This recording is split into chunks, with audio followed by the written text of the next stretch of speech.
giving those people who want to be able to jump up and not necessarily wear a costume an outlet to do so, I think is important. That would help to, I think, change the way the carnival is running right now, which makes it an unfun experience for the current masquerader, because a lot of them are just like, I'm tired of this. I don't want to do this anymore. I'd rather spend my money and go to Barbados, or maybe I'll go to Jamaica this year instead and not buy a costume here. And you're starting to see it. Less and less people are playing mass here. So what are we going to do to bring them back?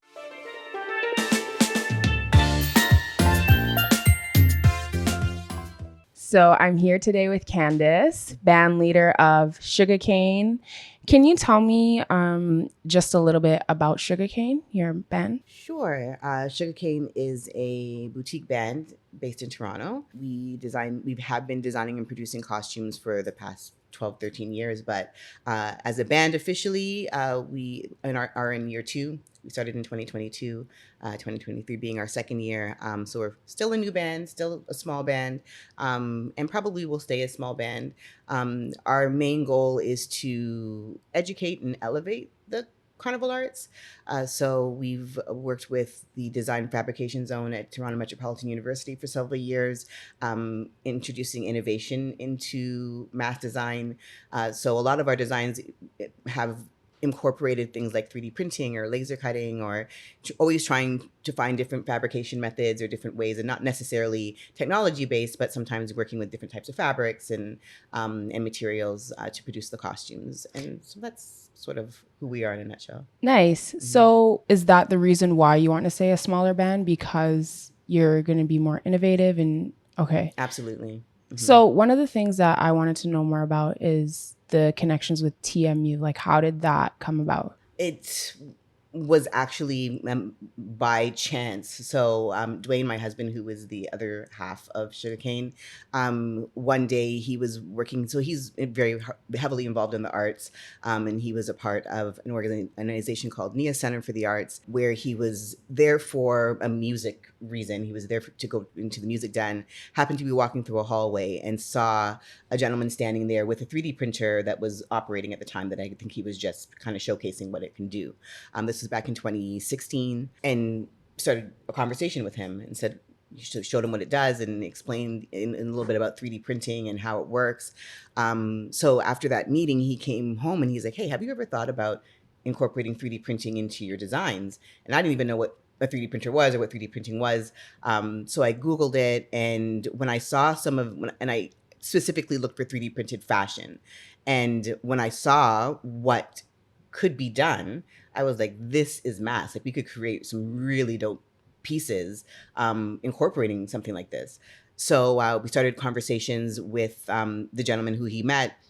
They put us in contact with the design fabrication zone, and it just sort of organically went from there. We started a project called the Chrysalis Project, which was sort of like the metamorphosis from caterpillar to butterfly, and working with Toronto Metropolitan, at that point, Ryerson students who were interested in being a part of this project. We did a call.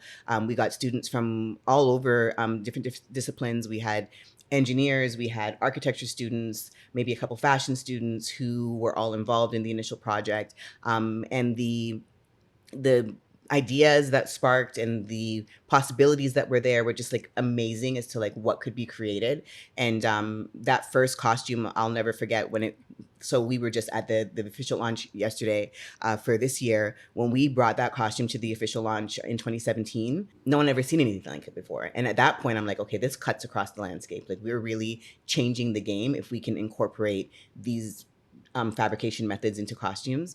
So yeah, since then, it's sort of been the mission to expose the culture to a wider base of people who we realize know about it, but don't really know about it. They know of Carnival. They've heard of Toronto Carnival, or what they know as Caravana, for many years, but have never really been involved or didn't know how to get involved. So kind of we've become a gateway for people who have never experienced it to experience it, on top of adding different methods of producing the costumes. So it's been So what are some of the ways that you guys incorporated 3D printing into the actual costume design?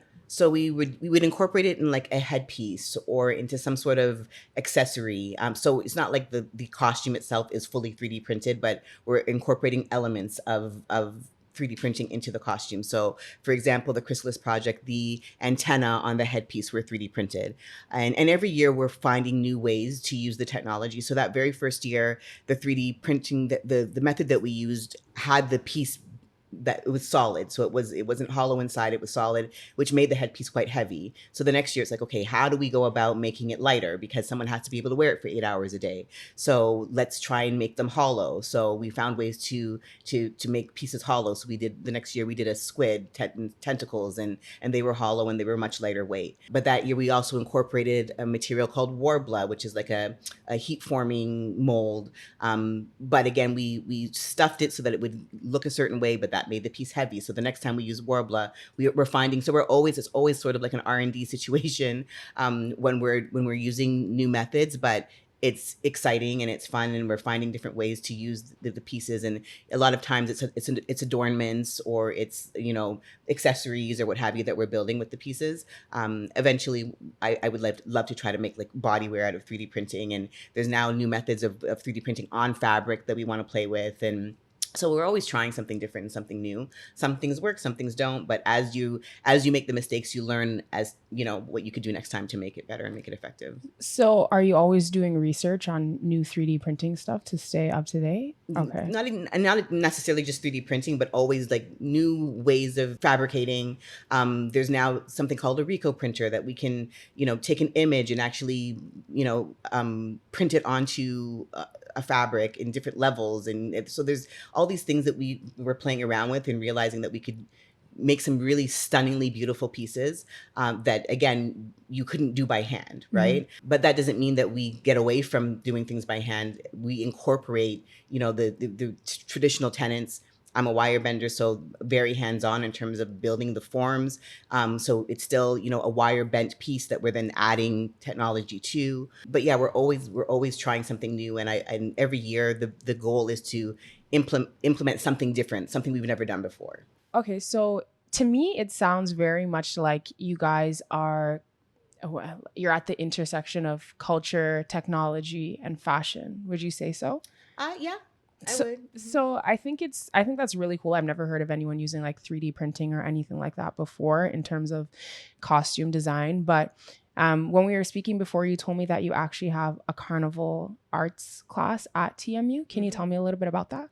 Yeah, so 2018 we had put a call out. No, 2019 we had put a call out, when we were starting our season, and had a few students as well as faculty from the school attend our workshop. And one of them happened to be a fashion professor. Her name is Karen Finney, who has a West Indian background, and was just like blown away by what she saw, and the fact that we're incorporating, first of all, we're not just making costumes. It's sort of like a history lesson, like why we do this and what the purpose is and why we take up space on the road. And she's like, the fact that you are incorporating that and then allowing just, people to come in and experience it, she thought it was just something that was, needed to be a part of a course at the school.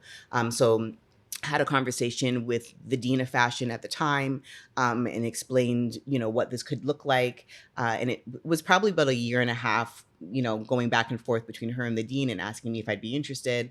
And then 2020 the fall of 2020 was to be the official launch of the course. But then we all know what happened in 2020. I was asked if it was something that I could do virtually, and I was like, absolutely not. I've never taught anything before, and then to teach something that's so hands-on and so tactical virtually would have been just, yeah, not ideal at all.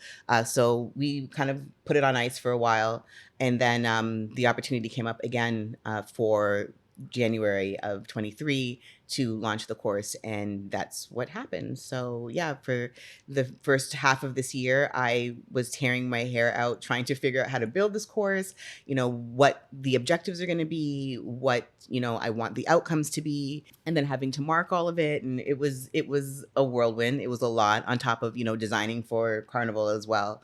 But honestly, probably one of the best experiences of my life since I've been doing this. It was very much rewarding and very fulfilling, just to see what they came up with, and where their minds went when it was like, okay, build me a theme and tell me a story, and it's more about your story than it is about the actual costume itself. And yeah, it's great. So yeah, apparently course is full for September, and I'm excited to start again. Congratulations. Yeah. So tell me a little bit about what that course actually looks like the, I don't know, like the outline and stuff like that. Because there might be somebody who goes to TMU who's interested in taking it in a future semester. Yeah, and I would love them to do so. So the course right now is offered to fashion students.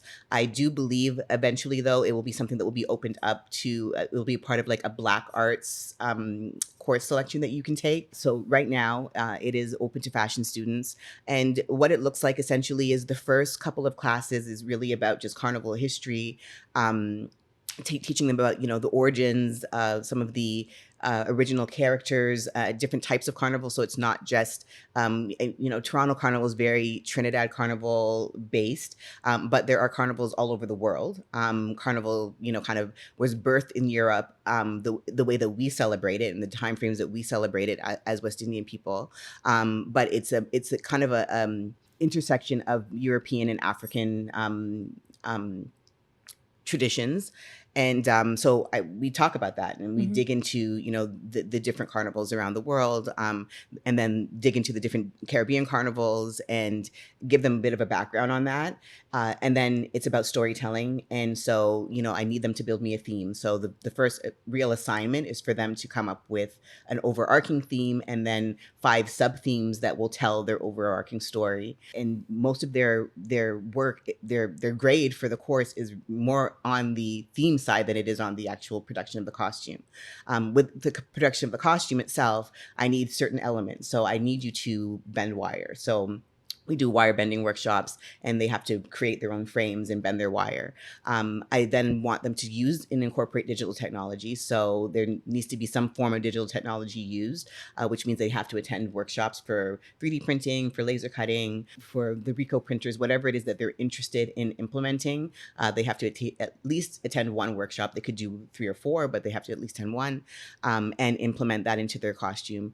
And then thinking about sustainability, because carnival costumes aren't really sustainable. You wear it for one day, and then what do you do with it, right? So finding ways to reuse materials. So they have to reuse a material and incorporate that into their costume. And the more creative they are with it, the more mundane the material. So like it could be a no-frills bag, for example. What do you end up doing with that to incorporate into your costume and tell your story? So those are the 3 elements. And then we actually have a sort of a band launch fashion show where I see how it's worn on someone, if it's wearable, is it too heavy, is your headpiece falling apart, are they holding onto the back piece, what is it, is the piece wearable? So that's sort of what they're being marked on. That sounds like such a fun course. Yeah. Sounds like something that I would definitely take. So it sounds to me like the entire course is basically one large assignment that's broken down into smaller pieces. Yeah, That's correct. So it's at the end of the day, it's about your costume production, but you're being marked on each level of it. So your storytelling, and then each level of your production as we go. So where did you learn about costume designing? I slipped and fell into this, to be honest with you. My background is Jamaican. Carnival is not really something that we, as a whole, gravitate towards. But living and growing up in Toronto, Caribana, Toronto Carnival has always been in the fabric of my summer, and something that was really exciting and that I loved. My grandmother adored it, and we would go every year with her and my auntie, and we would just have a time. Since my kids were little, it's always we're bringing the blankets, we're bringing the strollers, we're out there. The costumes were sort of like a part of the atmosphere, but we had aunties who were selling food, and we had friends that would come and just join, and we were there. We would wait for the Jamaica truck at the end of the carnival, and we jump up with the truck. So at the end of the day, as much as it was always a part of my life and the highlight of the summer, the costumes weren't necessarily a part of my ecosystem. I went to school for fashion. I had a friend who one day was like, hey, she played mass every year, and was like, have you ever thought about designing for Carnival? She wanted to be more involved in behind the scenes. And I said, never thought about it, but I'm interested. So we applied to bring a section with the Toronto Revelers. And sketched some ideas and what have you, and they actually loved the ideas, so actually used some of the ideas for other sections. We got a section, and the story kind of goes from there. I That section did really well that year. I didn't know what I was doing, so I didn't even know that actual feathers were being used. I made feathers out of fabric because that's what I thought I was seeing. I didn't know what I was seeing in images and what have you. I'd never seen a costume up close. I didn't know what the elements were that actually produced them. But that theme that year was the Wizard of Oz. I remember watching the movie and being so inspired by all these different characters that we could create a costume out of. Our costume was the Wicked Witch of the West, so it was called Wicked. It was green and black and sexy, and so the sketch was dope. But then it was actually to produce the costume. The first prototype showing, again, I had made my own feathers, and then I see everybody coming with their prototypes, and they have these big, beautiful ostrich plumes, and I'm like, oh, okay, so where'd they get those from? I have no clue. So it was this very beautiful elder named Tony Ishmael, who I love to death, who came to me and said, listen, you're on the right track. This is where you go to get this, and this is where you go to get that. And I followed his lead, and we revamped the prototype, and band launch came, and the costumes went on stage, and you could hear the roar from the crowd when the costume came out, and I was like, oh, I think they like it.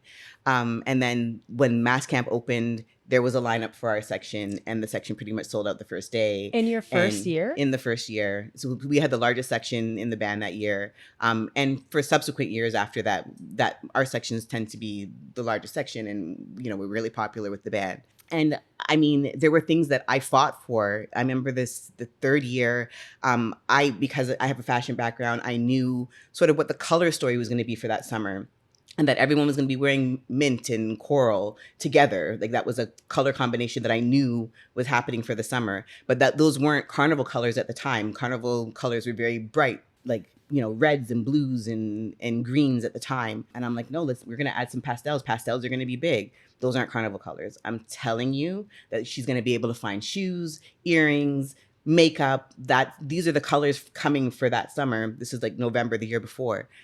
No, I fought. And those color feathers weren't even available. So I called the feather manufacturers, and I'm like, these are the colors that I need the feathers to be. They would send me back samples. I would send them a swatch. These are the colors that they need to be. So this is your second year? This is my third year. Okay. These are the colors that it need to be. So the feather guy's like, nobody does this. I don't know where to get these dyes from. Eventually, you can find mint feathers now. You can find coral feathers now. Mm-hmm. I know I had a lot to do with why those are available, because they weren't available when I was asking for it, and we made it happen. And that year, I'm going to say this, but when we set up the mass camp, they kind of hid our costume away from everybody else because they didn't think it was going to sell. Mm-hmm. And people came into the camp literally looking, where's that mint coral one? And they went around the corner and they found it and registered. And yeah, so it was really popular. So I knew at that point that I had an eye for what would work. I also knew that I was doing some groundbreaking things because what I was implementing was not done before. And once I said, this is the color, it's become a thing, right? Mm-hmm. So I knew that we had something there. So that's what really made me think I could do this, like, for a living, and maybe I'm good at it. So in 2016, I decided that I was going to stop producing for a while. I wanted to learn because I had started bending wires. I had started making headpieces, but they weren't always super comfortable, or they were or the back pieces were heavy. So I needed to know how I can be more efficient with the way that the pieces were being produced. And I really wanted to learn more about that. And even with the feathering, I found that, like, I was using a lot of feathers where, like, is there a way to do this where it's a little bit more efficient? Or if I'm doing something in 7 steps right now, can it be reduced to 4 steps? Because it's taking me a long time to produce. My costumes tend to be very detail oriented. So I can attest to that. The fact that there's a lot of details, it takes a long time. So I get caught up in production, and sometimes when it's time to deliver, they're not ready. And so I wanted to eliminate a lot of that as well. And that was very important to me because I wanted to have integrity with my customers, and I don't want you coming to pick up on pickup day and your costume's not ready. Like, I hated the fact that was happening. So how do I eliminate and get better at what I finding out that I really love to do?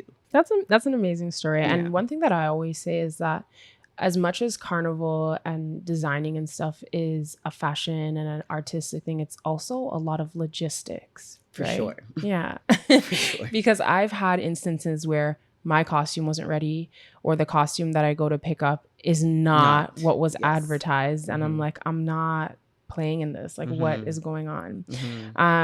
So I'm glad to hear that you were able to find ways to be more efficient about it and to get better. And I can definitely attest to the fact that your costumes are so detailed. Like the red, green, and yellow section, every time you guys post that on your Instagram, I'm like, I love this costume so much. Like, that is my favorite costume. It's the greens colors, and it's so nice the way how you guys have the backpack, and it has like the, I don't even know what that is, like the grid, like the mesh on the backpack. Is that part of that same like 3D printing and stuff, or what is that on the backpack? No, so it's really mesh fabric. So this year I really wanted to play around with fabrics, partially because I knew that access to the studio was going to be limited when it comes to the digital fabrication side of things.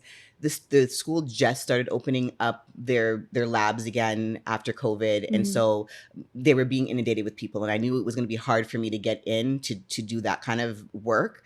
So I'm like, okay, what am I going to do that's innovative and different this year without being able to use the technology with the time frame that I had? On top of the fact, remember that I'm teaching, and there's just a lot going on that I'm not going to have a lot of time to do research and development and trial and error, and so like, what can I do that I know how to work with? And fabric is it.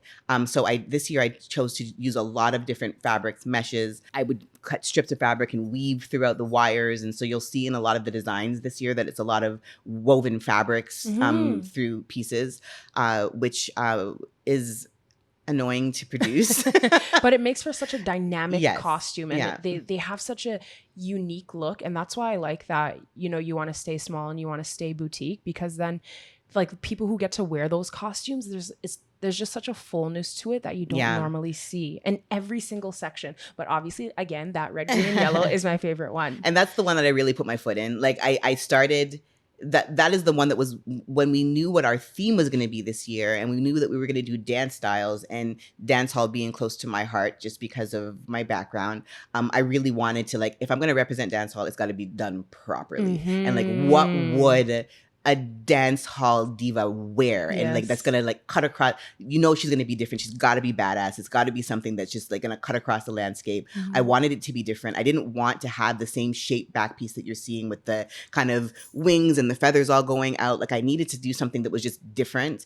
And I wanted to play with wire more, and I was really inspired by my students when it came to playing with wire, because a lot of them didn't have the money to produce costumes with a bag of feathers attached. So, how are we going to tell their stories? And it really became about bending wire to create these forms, which really informed my designs this year. And so that particular costume, the wire bending, the circles, the sort of like asymmetrical, off-centered look, the feathers hanging down, the mesh. So that's literally just a mesh fabric, like a merino that you would, like a mesh merino. That's the material that you would use. And I'm thinking about mesh merino, and I'm thinking about, so that's what that is.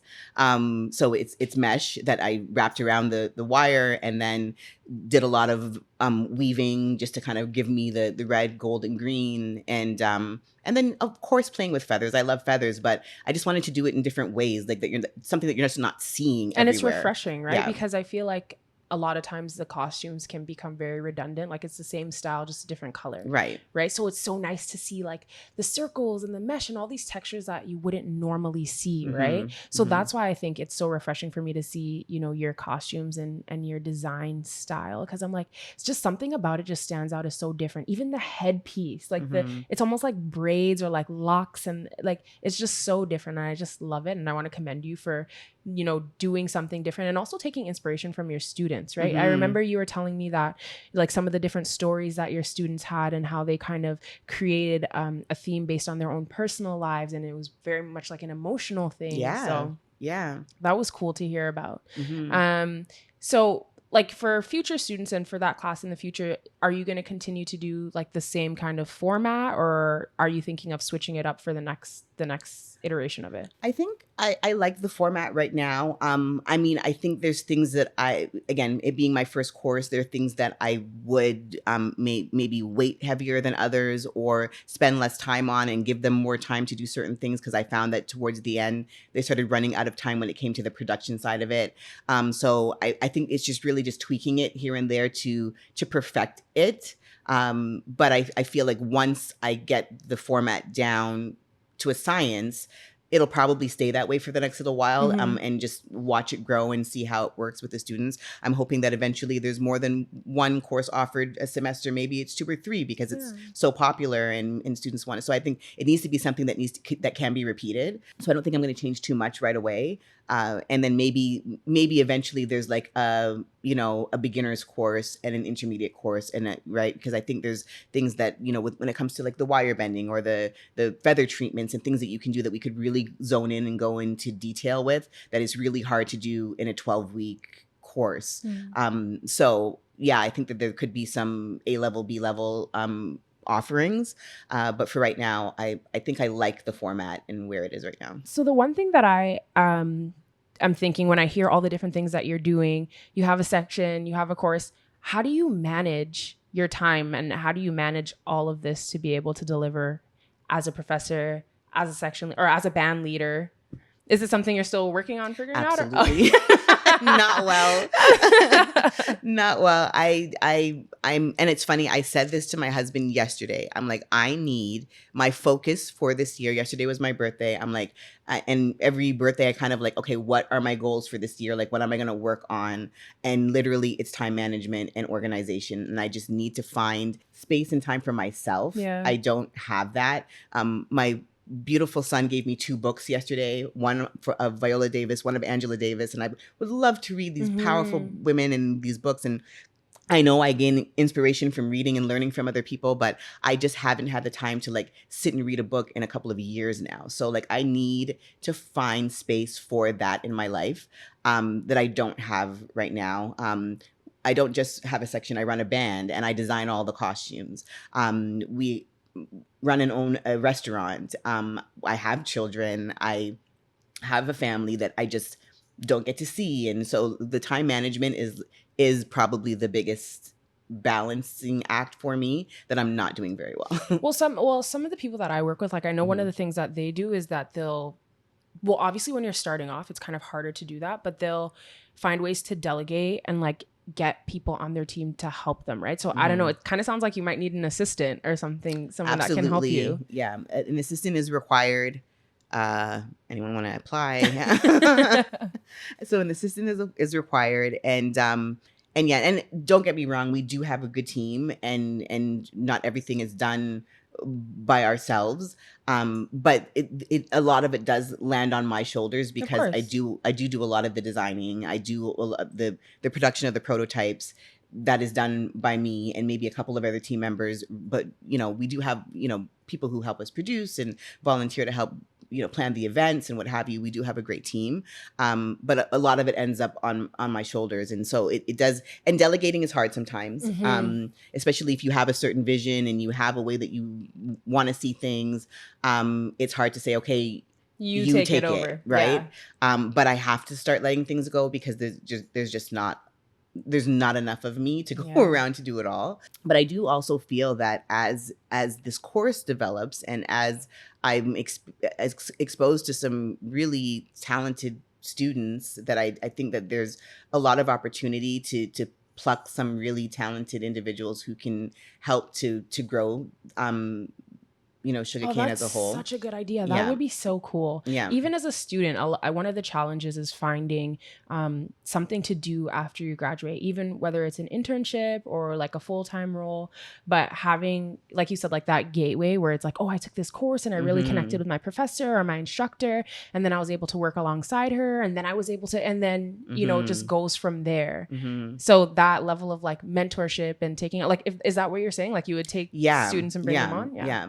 I mean, this year I wish I could have done more of that. Just the timing. It's just really difficult right now to just stop what I'm doing. Okay, let me bring you on and mentor you and what have you. But I see eventually, again, once I get this time management thing wrapped around, that I can start really becoming a mentor and bringing people on, because this is a lucrative business and it is a lot of fun and it is, it's cultural based. And if this is your passion, like I would love to have more students have the opportunity to see that this is something that you could do Mm-hmm. as a livelihood, right? But something that I've heard somebody say before is that, like, yes, it is a business, but so often we're seen as carnival people and not Yeah. business people. Right. And like you saying that it's a lucrative business, to be quite honest, I didn't even know that it was a lucrative business or could be a lucrative business, because I've heard times where, like, people put on a section or whatever and they end up in the negatives because they didn't maybe run the numbers properly, Right. or they overextended on certain things. So And that will happen, especially the first few seasons. And like, even for us as a band, like I think we're going to run in the negative for the next few years, just because there's so many things that you kind of have to front load. There's so many. yeah. I mean, as a section leader, I had 3 mannequins. I only needed 3 mannequins, but now as a band, I need 25 mannequins. So last year we spent a lot of money on mannequins, where like I didn't have to put that expense up this year. Mm-hmm. When it came to King and Queen, the frames that you're going to buy, and it cost a lot of money last year for us to like acquire that, and it's all the startup costs. Exactly. There's a lot of costs that aren't going to come back to you right away, and you kind of have to be very aware of that. But that's business in general. Like, you're not going to make all the money in the first year of your business. You're probably going to run in the negative for 2 or 3 years until you build and you advertise and you promote, and so as a section leader, that's going to happen for the first few years, and you have to understand that and actually have a love for this thing, because if you don't love it, you're going to look at it and be like, what's the point? Like, why am I doing this? Right? I'm losing money, and so that is a reality. And for myself now as a band, I'm realizing that this is a labor of love, and I have to remind myself that we're in the second year and things aren't going to run smoothly. And I mean, literally this year we had to decide, are we going to hold on to this big production space in a mass camp, or are we going to use space that we have available to us? And so we had to make that decision to like, okay, we're going to shut down our mass camp and we're going to move to a space on the campus that gives us that we don't have to pay for and that we can produce out of, right? And one of the benefits of staying smaller is that you can fit in that space. Exactly. Yeah. What would the future of SugaCayne look like for you? Like, what's the vision that you have? Ideally, I would like SugaCayne to be year round. So right now it's very seasonal. It's very sort of Toronto Carnival based. When I was a section leader, I was able to be a little bit more nimble. So I had a section here in Toronto. I would do a section for Miami. I've done sections for Cayman. I've produced for Trinidad. So I was able to sort of be a little bit more nimble and move around and do different things. And I want to see that for SugaCayne as well. So I would love to be able to design and produce and have our band here in Toronto, but I would love to get into Jamaica Carnival and have an impact there some way, shape, or form. In Miami as well. We do exhibits as well as produce the band itself. So, and we've found that with the exhibits, again, it's a lot of people who maybe they don't like crowds, or maybe they've never been to Carnival, and we're giving them opportunities to see the costumes up close. A lot of people don't get the chance to see the costumes up close. It's kind of on the road and it's something that passes you by. You don't get to see all the beautiful details until you stand in front of it and go, oh my God, look at how detailed it is, and look at what materials they used. So, and the fact that we do a lot of technology and do a lot of intricate designs and really tell stories through the tech as well. When we're doing exhibits, and you can actually have like a plaque that's exactly what I was thinking. People can read, and oh, so that African continent is actually the rivers of Mozambique and Zimbabwe that they tried to make look like arteries in a heart. And this is the story they're telling. And it blows people's mind that we're actually really like dive into the storytelling. So the fact that we do exhibits, we did an amazing exhibit called Carnival Portal that was at Yorkdale Mall last year through Artworks TO. And we had our costumes on display. We had a VR experience. So in 2019, when we didn't actually participate in Carnival that year, we went down with a 360 camera and we recorded the lakeshore. So now if you've never been to Carnival, you can put on the headset and you're literally on the lakeshore. That's so right? Cool. So that's an experience that we offer, seeing the costumes up close and the detailing and the technology that we're using, and finding out like about it like that, the stories we're telling, the origins of Carnival and where it comes from. And so it's a great learning experience for people. So I see the portal moving and traveling around as well. Mhm. So if there's a carnival happening in Montserrat, we could do an exhibit there. If there's something happening in St. Vincent, we could do an exhibit there. If there's something happening in Brazil, we could do an exhibit there. So we're kind of looking at it a little bit more global in Mhm. terms of where we want to go with it. And again, so that's why keeping the band really small is important, Yeah. because the bigger that you get, the more you have to focus here. Yeah. And we want to be able to be a little bit more nimble.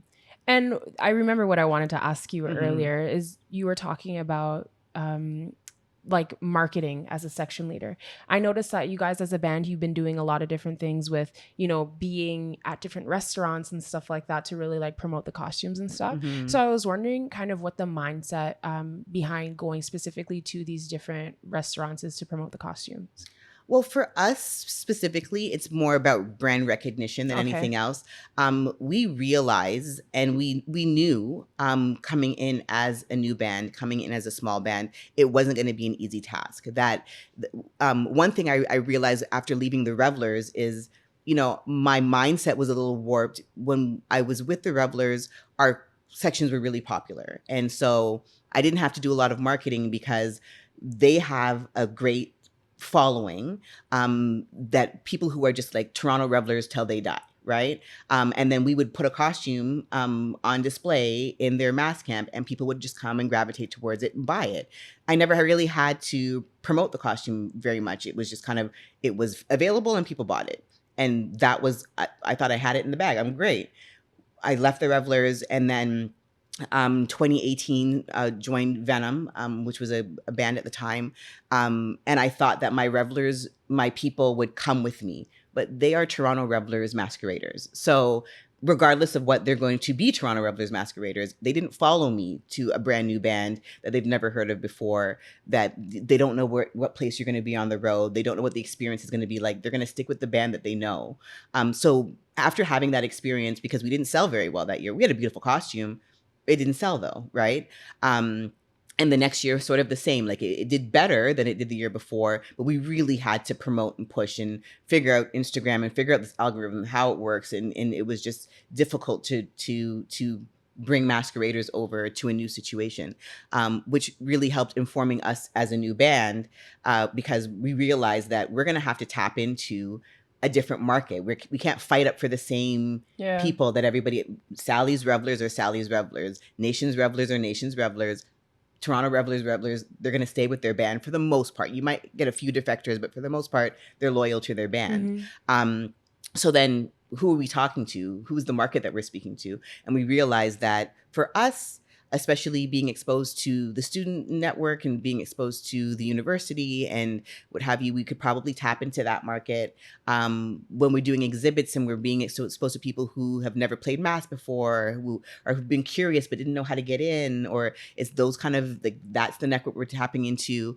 So the part of the strategy with going to different restaurants was really for people to just, this is available to you as well. A lot of people don't know that. Yeah, that's what I always say. That anybody can play exactly. mass, right? That's something that I was speaking about before too, is that sometimes it feels almost like a if you know, you know, exactly. kind of thing. And it shouldn't be like that, right? I feel like there should be a way for it to be more accessible to people, because it's such a important, it's like weaved into the fabric of the city. Yeah. Right? Of course, it's our thing as like the Caribbean and stuff, and we brought it here, but we brought it here to share. Mm-hmm. And so, yeah, sometimes I feel like there should be a way for it to be a bit easier to get in. And even to share, like, so I'm of West Indian heritage.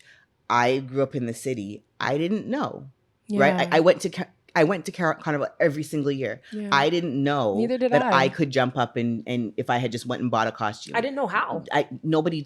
I didn't know until I was actually a section leader and designing a costume. That was the first time I ever played. That was the first time my friends ever played. All my friends are of West Indian background, some way, shape, or form. None of them had ever played mass until we were 30 years old, which is craziness when you think about it. Yeah. Right? So I knew that there's so much more to tap into than Yeah. the people who already know, who have already been doing it for their entire Because they're lives. stuck with whoever they've already been Right, with, right? right. So now it's time to start tapping into different markets, and part of, again, understanding that we are a new entity, understanding that we're a new band, we have to think of different ways to get in front of people to say, hey, we're here. This is who we're about. This is what this costume is about. This is what our theme is. Every year there's a theme, and explain what we're actually doing on the road. A lot of people don't understand what we're doing. Like, why would they just think it's a street party or it's a half nakedness or whatever? They're not understanding what this is all about, and why you should be able to be proud to show your body, and why you should be able to, why that you're portraying a character, and all these things that they just don't know about. So for us, it's more about educating, exposing. We understand it's going to be a slow burn. It's going to take us a while to build up that base. But the more that we're in people's faces, and the more that we come to you, not expecting you to come to us, we have to come to you and show you that we're here, and come, hey, we're here. Like, you know what I'm saying? Everywhere we go. So that's sort of what that was. Realizing that yeah, it's going to be a bit of a struggle for us to build our base. And again, we're not expecting it to happen overnight. I look at it like sort of like a 5-year plan, that now that we know that this restaurant tour kind of worked this year, we can implement it next year and add a few different things. And so that's sort of how that came about, and why it came about. But then why we realize it can work and it's important. Yeah. When you're saying that, it makes me think of any other new business. So, like, for example, real estate agents, or even like Pampers versus Huggies. One of the things that they always try to do is get onto like new mothers, or real estate agents will always try to get to first time home buyers. So your strategy is getting to like first time masqueraders, Exactly. right? Yeah. And it works because then people know, oh, well, I went with SugaCayne and that's just who I play with because that's who I know, right? I had a great experience. So I commend you guys for thinking about that and being so strategic with that. And just to add to that, also exposing to, so we realize that again, this carnival tends to be very specific with the islands that they target, right? There are people who live in the city who come from islands that you maybe have never heard of, who come from places like Cuba, places like, we've said, Montserrat, places that they're not spoken to, right? And to me, it's important that we speak to them and that they feel included as well. So part of our strategy last year was, okay, let's reach out to a different community. So this year and last year, it's the Afro-Cuban community and the Cuban community. And so, I mean, they have a whole culture. They have a carnival. They have, dance styles that are native to where they come from, that we really wanted to be able to play off of. And it's been great for them, because it's like, no one's ever talked to us. Like, we've never been involved. We've never been invited. We didn't even know how to get in. But they're very much a part of the Caribbean and who we are as a people. But we don't speak to them. We don't speak to the Haitian community. We don't speak, the carnival does not speak outside of a few islands, right? I'm not going to name them. Or it. No, it's so true. And that's one of kind of my qualms too, is that it's not just one island that has carnival. Yes, it might be a big one, but all of us have our own iterations of how we play mass. Right. And I think it would be such a cool thing.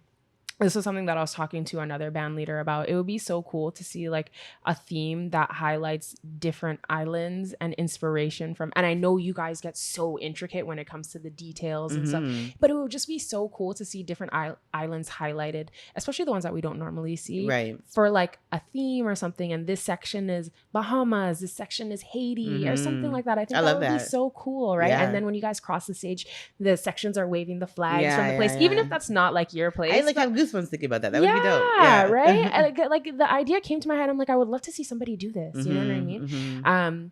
So you talked to me a little bit about what you would see, the future of SugaCayne looking like, but what about the future of Toronto Carnival itself? Like, for it to get to maybe the next level, what would you say needs to happen? So I think there needs to be a concerted effort on education. Part of what's happening, I find right now, is that the people who play mass here are getting to the point where they're getting tired of how it's been happening. The quote unquote stormer. Toronto culture, Toronto Carnival culture has been this, you can jump up with the band culture since it started. And I'm I'm part of that. Like I came from that. We would when I was little, it was on university, and you would come up and you would jump up with the bands, and so you were a part of it. Again, I said, we would follow the Jamaica float. So we would watch the carnival go by, and then the Jamaica float would come, and it wasn't costume masqueraders. It was literally anybody. It was sound systems and DJs and performers, and you would jump up. So you got your jump up opportunity when those floats would come by, right? They've eliminated those floats. They didn't want the Jamaica floats on the carnival any longer. So now there's nothing for that person who doesn't know how to play mass and has never been introduced to playing mass. Nothing for them to do. So now all they're going to do is jump up in the bands. That's all they have available to them. You've taken away their outlet and their opportunity to jump up. Okay, fine. So now you need to educate them as to if they want to be involved, this is how you get involved, but you're not speaking to them. And there was this whole campaign, I might get in trouble for saying this, there's this whole campaign a few years ago where it's like, respect the mass, and you're talking about stormers, but who are you saying this to? You're saying this to mass people. You're saying this at band launches. Your quote unquote stormer doesn't go to a band launch. So they're not hearing the message. You're preaching to the choir. You're preaching to people who play mass, telling people to respect the mass. The message is not being received, right? Which makes the Toronto Carnival experience not a great experience, because as the band, you're trying to go down the street and there's just a rush of people who bust through these barricades because they want to participate, and you've taken away their opportunity to do so. And so now it's blocking the carnival. It's making the masquerader experience unfun because they're just being bombarded by people who aren't in costume, who don't know about your costume or care about your costume, don't know the hours that it took they just want to jump up and whine, and why aren't you whining with me? And they don't understand what this is all about. So education is a huge part of it. So I think if you can get them from their little and get into the school system for them to understand, maybe it's just about headpiece making and storytelling that way, what Carnival is all about, what we're doing, why they take up space on the road. Those kids will then grow up understanding a little bit more about what this is about, and maybe would want to be in costume instead of jumping in and busting through the barricades. Also, giving those people who want to be able to jump up and not necessarily wear a costume an outlet to do so, I think is important. That would help to, I think, change the way the carnival is running right now, which makes it an unfun experience for the current masquerader, because a lot of them are just like, I'm tired of this. I don't want to do this anymore. I'd rather spend my money and go to Barbados, or maybe I'll go to Jamaica this year instead and not buy a costume here. And you're starting to see it. Less and less people are playing mass here. So what are we going to do to bring them back, right? And then also, we have such a unique opportunity because we are a melting pot of culture. I grew up with someone from every island living in my neighborhood. So I had Trini friends. I had friends from Dominica. I had friends from St. Vincent. I had friends from Jamaica. We all grew up together and would eat each other's foods and in and out of each other's houses. There's not many a West Indian experience like that. Maybe in Brooklyn, maybe in London. We have a very unique experience living in this city, which is a beautiful thing because you get exposed to all these different people from all these different islands. You're from Grenada. I'm from Jamaica. We can talk about our foods and our culture and realize how similar we are, but then also how different we are, which is a beautiful thing, right? And the fact that we have that, like you said, we could do a band that has all these different cultures and you would have real representation for every single section because we're here, right? So why aren't we celebrating that? Why aren't we showcasing that? Why aren't we including more of the islands into this? That's what it was initially. It was all of the islands. It was, people were very much represented. It was about showing off your flag, and it's not so much that anymore. It's become very one island focused, which is a little skewed because if I really think about the population of the Caribbean people in the city, it's probably not all Trini. I'm just going to say it. So I think that we have such an opportunity to do something really unique and special. So I think there's room for growth. Like but it's someone's got to action it, right? Yeah. But there's so much potential and room for growth to make this like one of the like I have to be there carnivals. But I like the way that you think in terms of saying that, hey, there used to be this place for, the quote unquote stormers to go and play their mask, that last float. And it's so true, because I even my understanding was like, yeah, well, you're not wearing a costume, but we can go in that band at the end, from like being since like a little girl. And so I didn't understand when the messaging changed to, us being outsiders and not being welcome anymore. Of course, I play mass now, but I didn't understand like what was going on. And I think a lot of people actually don't understand. They don't. So in terms of education, like outside of, bringing it into the schools from they're younger, do you think there's maybe something that we can start actioning maybe now or maybe next year to help these people get a better understanding? Or maybe also, what would that like stormer truck look like? Would you say that's like bringing back the Jamaica float, or that? And it doesn't need to be a Jamaica float. Yeah. I'm just saying something that they're aware that if you want to jump up, wait until you see the parade go by, and this is a float for you. Because you can promote every single section. Yes. In that last float to the people. It's like, hey, yeah, you guys can do this now, but hey, if you want to be in costume, here's how you do it. Because again, it almost feels kind of gate kept in a way where people do not understand how to get in. Right. So it's like, hey, we see you guys are already here. So you're already interested. If you want to play in costume next year, this is how you do it. Scan the QR code that's on the truck. Right. And I also think that a lot of the media attention that Carnival gets, that Toronto Carnival specifically gets, happens when it's too late. So the official media launch happens in June. After the band's launch. Right.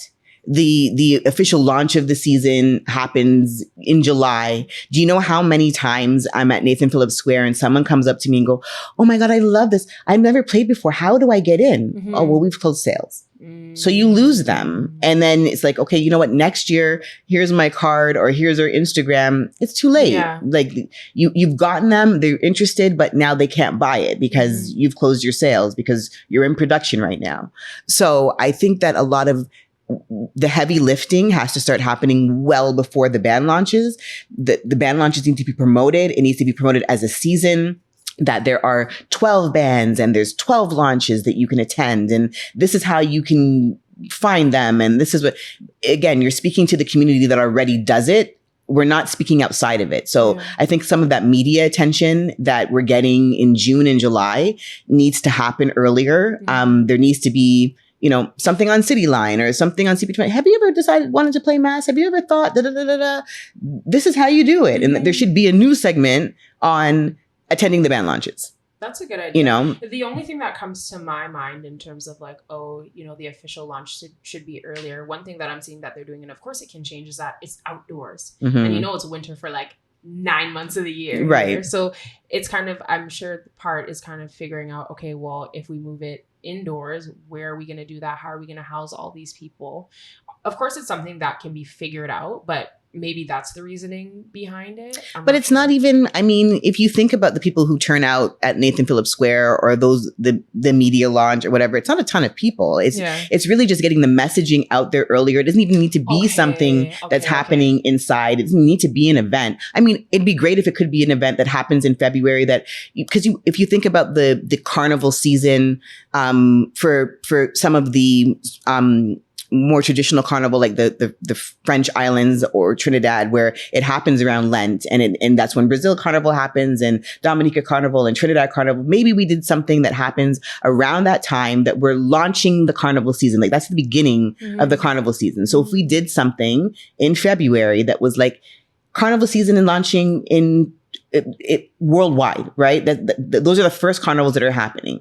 And if you want to get involved in Toronto Carnival that's happening in July or in August, this is how you can get involved and whatever. So we could have a launch event that's the media heavy and they can announce what's happening, and that gets more people who have never thought about it or didn't know how can now come to a band launch and see the costumes and follow each band and figure out what they want to do and how they want to be involved. But that's a really good idea. It's not promoted that way. But I think sometimes what happens, of course I'm new to you know, like the back end of the carnival Mm-hmm. ecosystems. But I think sometimes the thing that happens is this is the way that it's always been done. So they just follow that mold, right? Mm-hmm. I feel like it's something maybe like that's going on. And so sometimes it might be a little bit difficult to try to like rearrange. It's a big ship to everything. turn, Yeah. absolutely. But if you see the iceberg coming, you gotta Yeah. turn at some True, point, because right? we want to keep the carnival alive. Yeah. And it's going to die Yeah. if we don't continue changing the way we do things. Yeah. If we don't innovate, if we don't evolve, it will die. You have to evolve. And we're in a situation now where we're seeing less and less people are playing here. And what is the reason why? Because the carnivals elsewhere evolving. Jamaica Carnival has, in the last 6 years, has evolved so much. I've seen it. Like I remember what it was in 2017 and when they just started introducing some new bands. Now the government is flooding money into the carnival because they're seeing the return. So it becomes a threat for us. And don't get me wrong, by all means, y'all keep doing what you're doing. I'm happy that that's what's happening and that people are, you know, flooding my island to participate in carnival because that's something that wasn't, you know, part of the thread of the space. But it does pose a threat for us because if I spent $2,000 on a costume and parties in Jamaica, do I have that money to come and do it here? No, right? So what's going to make it so enticing that you cannot miss Toronto Carnival? We need to figure out what we're going to do to make this a better experience for our masqueraders and for people to come. Realistically speaking, from a masquerader perspective, after I played Spice Mass the first time, I was like, I don't need to go back to Toronto Carnival. And that was because I think I paid about the equivalent of 500 Canadian dollars. I got 2 days of mass, right? All-inclusive drinks. Right. I was like, what am I going to... Right. For one day. So then there's got to be something else, you know? Yeah. What I realized when I started my journey in owning my skills. So I applied for a grant through the Ontario Arts Council that I received, and I wanted to find a mentor. I found a mentor in Trinidad, really talented designer named Douglas John, who just like taught me a lot of what I know in terms of the wire bending and the feather placement and feather treatments and all of that. In doing so, I realized very quickly how blessed and privileged I am living here. I say this to say, I saw the designs that he was creating. And I'm like, how are you making these masterpieces? Like, what materials are you using? And he's using materials that are just sometimes the most mundane things. Like he made this beautiful feathered cape that looked like snakeskin, and it was made out of bubble wrap. And he spray painted and airbrushed and decorated literal bubble wrap. And I was like, okay, so it's not necessarily you have access to things I don't have access to. There's a place called Samaru's in Trinidad that is where most of the designers go to get their materials, their beads and feathers and fabrics and what have you. Everyone's telling me, you have to go to Samaru's. You have to wait till you go to Samaru's and see what they have there. And I'm like, so I couldn't wait to go to Samaru's to see what these designers are using and what materials they're using, because they must be using some things that I just don't have access to. There's a place here called John Bead. It's a Canadian company. It's at Warden, Eglinton, in my neck of the wood in Scarborough, that I would pass every day and not know that it was there until I started designing costumes. I walked into Samaru's and the whole left wall was John Bead stuff. It was all John Bead. And that's when I was like, okay, I have access to everything and more. It's easier for feathers to come from China to me than it is for feathers to get to Trinidad. It's easier for gems to come from China to me than it is for them to get to Trinidad. Like when you think about where Trinidad is on the map and how big Trinidad is compared to where I live, so it's not a barrier of materials. It's a barrier of creativity. It's a barrier of know-how. It's a barrier of looking at what you have around you and using what you have around you, because literally that's what Carnival was about. They used the materials that were around them back in the 1800s, burlap and straw, and they were using materials that were around them to create. They didn't have feathers and gems and all these things that we have now. So now we have feathers and we have gems, we have 3D printers and laser cutters and things that people could never even imagine that I have access to living here. So my costume quality should be through the roof in terms of my design and my innovation and what my costumes look like and how they fit. And it should be. And they are. But everybody should be that way, is what I'm saying. And I'm not seeing it across the board. Yeah. We have ways to go. And I feel like we're finding ourselves copying what we're seeing other places and not necessarily being innovative and groundbreaking and trend setting. And we have all the access to all the materials to be trendsetters. So like, let's not just look at what you're seeing elsewhere, but let's like create. I don't follow a lot of Me designers neither. and I don't follow a lot of bands, and I don't, Yeah. my social media, I personally, SugaCayne, I don't manage SugaCayne. I have a team that does that. I personally don't follow because I don't want to be influenced by what others are doing. Yeah. I want to be very informed by my thoughts and my creativity, and that's why you might say the costumes are really different, because I'm not informed by what's happening out there, right? And I think more of us, the designers that live here, need to do that. We're using a lot of designers from not from here. So you're getting the same costumes that you're seeing in other places. So I think we have the opportunity, because we're so diverse and we have so many different people from so many different places, and we have access to anything you could possibly want to have access It's like to. the whole world is right here. Right here. So you could be so informed by so many other things, but I don't know. It's not across the board. Again, like I said, I like the way you think, but I just think maybe not everybody is thinking that way. You know what I mean? People are just kind of like, oh, well, again, sometimes I think that actually I do follow a lot of designers, but when you're saying you don't follow, like I personally don't follow people. So like even the way that I'm, doing the face of the festival this year is not necessarily the way that it's really been done in the past. Right. And that's because I'm going to be who I am. And I'm not going to try to be anybody else or do things the way that I've seen somebody else do things. I'm going to do what's in my heart. And so I think one of the cool things with, your designs and different designs that I've seen is using things that, other than feathers. Like I saw this one design for this band called Vibes Mask for Spice Mask. And the entire backpack was like those like fans, like the Asian fans, because I think the section is called like Shangri-La or something like that. And I'm like, it's so cool to see something different. It's refreshing to see, people using different elements and not just feathers. Like it doesn't always have to be feathers all the time. And sometimes feathers just don't make sense. Like if we're doing under the sea, there's no feathers under the sea.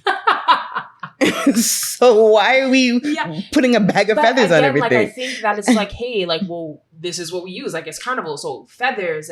But I feel like even just having these conversations kind of gives somebody an opportunity to think like, oh, well, okay, maybe I don't have to always use feathers. Right. Maybe there's something else I can do. And feathers are really new. When you think about like how when feathers got introduced to Carnival and to mass, it's very new. It's like the last 20 years of this thing that's been happening for hundreds of years. Feathers weren't really a part of it, right? So now I just feel like it's such a crutch because it's so easy, because they're so beautiful. It is a crutch. It's easy to add feathers to something and make it pretty. It's very easy, right?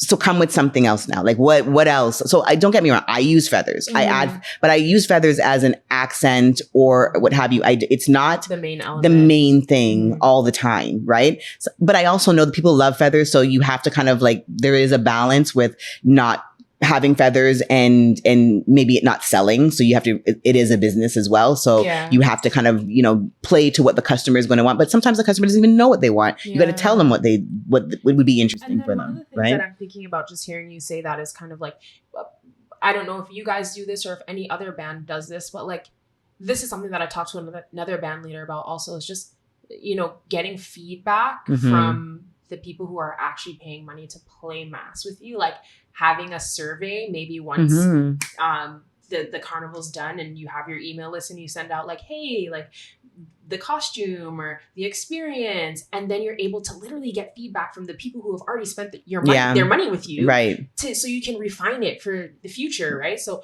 maybe you think, oh, like no feathers or, less feathers, but people are like, no, I want a huge backpack with only feathers. Right. So it's just kind of finding ways. Again, it always kind of feels like the gateway is kind of closed, but I feel like that's kind of almost like mental, and it's not necessarily the case, but just finding ways to open things up and just make it more open. Like, hey, masqueraders, what do you guys want? It's a good idea. Yeah, just being informed by them. You know what I mean? Because then you're able to sell exactly their needs, or their desires, right? And you pretty much guarantee, like, well, I know this is what they want, so I'm making this for my masqueraders. Yeah. So I don't know if you've ever thought about that, but I just want to. No, more than anything, like I like that idea. And who told me that there was, so, you know, if you've noticed, the trend in the last few years is that the body wear of these costumes is getting a little smaller and smaller and smaller. Okay, no, let's actually talk about that, because the string in the front and string in the back cannot go on. I said this on the last episode too. Like, we need to. I don't know where that comes from. I don't even want to know where it comes from. But we need some coverage. At least in the front, we need some coverage. Yeah. Okay, that's a worldwide message. Please, we need coverage. Okay, so this, in terms of listening to masqueraders and what they want, we don't want string in front and string in back, please, because not all of us can fit in that. With the boof pom pom that just can't like that's not holding anybody anywhere. Like, so I think that I don't remember. I was having this conversation with someone, and there was I think it was an article that they were telling me about that. There was a band, and I don't remember where the band is, so like forgive me. That was their concentrated effort was to focus on women of size and women with curves and women who just aren't going to fit into. Not that they're not going to fit into it. It's just not going to be comfortable for you, or maybe again doesn't cover the things that we need covered, right? And their whole purpose was to kind of, you know, fit others, and how successful they were in this process over the last couple of years, because again, the costumes that were getting skimpier and skimpier, like there's so many people out there who just don't feel comfortable wearing something like that. And that, you know, they've been successful in targeting and making costumes for people who don't fit that a certain aesthetic. And that's listening to people. That's understanding that there are different demographics, that there are different masqueraders out there that want a different sort of experience. That, you know, I mean, I think of bands like Lost Tribe in Trinidad that just like, again, or K2K that just like they're you know, K2K is very fashion based, and there's like a whole section of people who want to be covered from head to toe and play mass in a different way, or in a more traditional way. Or, you know, Lost Tribe that like really looks at sort of like traditional techniques but pushing the envelope and making it very modern. And so there are different types of masqueraders out there that want an experience, that want to be able to, you have to listen to them. So getting feedback from them directly, especially if they're already a part of your ecosystem, is a brilliant idea. Yeah. So we talked about a lot today. It was so much fun sitting here and chatting with you. Where can people find you? Where can people find SugaCayne if they want to stay connected? If you want to stay connected, you can find us on Instagram at SugaCayne. So SugaCayne, spelled a little different. That's our website as well. All social media platforms, SugaCayne. After the season, I will be hiding under a rock, so you can't find me, but you can always connect us online. Oh, thank you so much for your time. I had so much fun with you today. Thank you too, darling.